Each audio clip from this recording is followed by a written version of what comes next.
You're listening to the Wired for Impact podcast. Having known you now for a few years, it's been cool to see you evolve as a woman.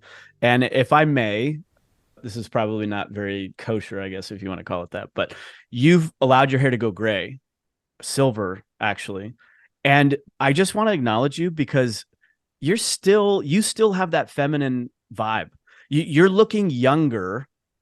And I mean this sincerely, like, because of, and I'm pointing this out. And for those that are able to, most people hear my podcast, I'm starting to put it out on YouTube and also on Rumble, just so that you can see, Dimple, because the reason why I'm bringing this up is that you're maintaining your youthful spirit.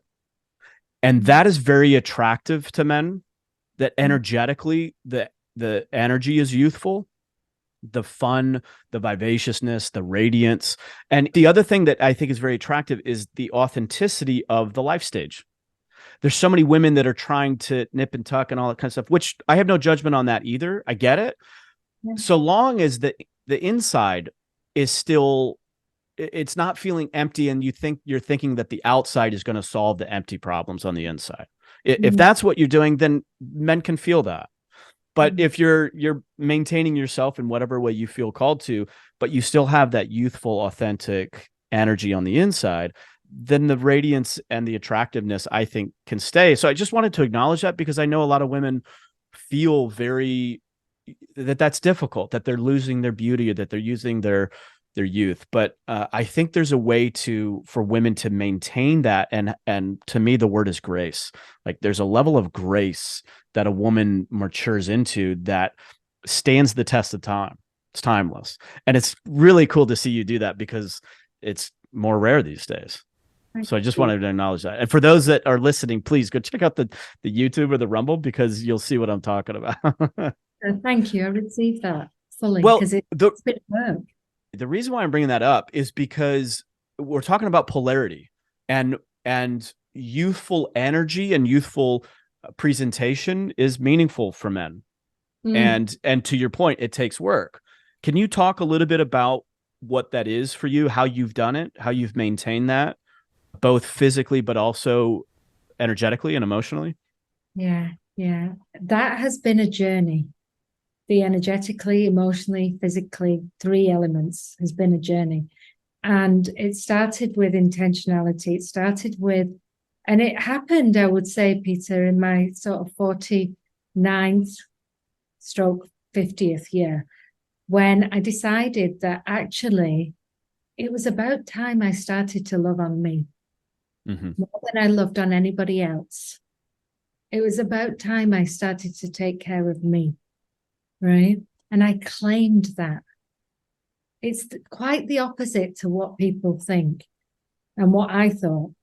And it's interesting. I did a reel just the other day, and I was making a meal, and this meal was a full-on Indian meal. So it requires some effort. And this is a meal that I would normally make for my family or my husband. And at the moment, my husband's away. My children have now left the house. They don't live with us anymore. And so I'm making this meal in such joy and bliss. And I suddenly had this moment of realization that in the 50 years I've been on this planet, I have never made such an elaborate meal for me. Just for me. Interesting. Right? I'd spent years of service that I would never change again, ever, for my children, for others, for my work. All my work has always been, how can I serve people in every way, shape, and form?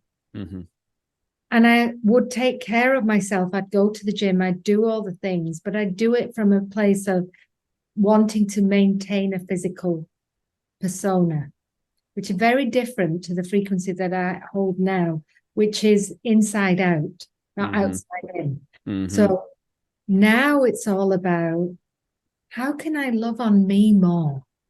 How can I do the things that I do for everybody else, but do it for me?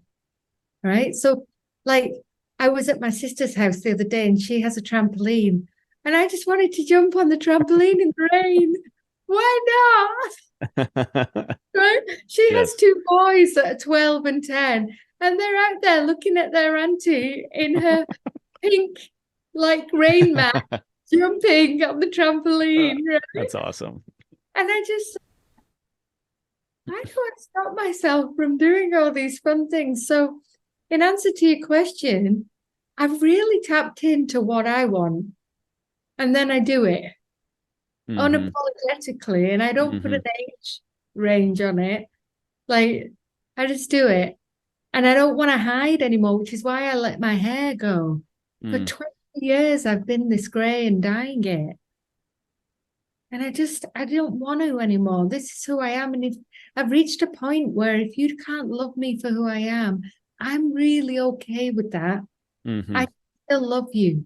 I still love you. I don't need you to like me. And I think that's the key. That's the key, as I'm thinking it through. I've got to a point where I don't need you to like me because I like me. Yeah, you can tell. I think that's what's the usefulness and the attractiveness now, because I get stopped everywhere. Like, what is it about you? And I honestly, literally say, I love me. I appreciate you for noticing. Thank you. Thank you for listening to this episode of Wired for Impact. If you're interested in creating and expanding your impact, be sure to visit us online at impactnow.com.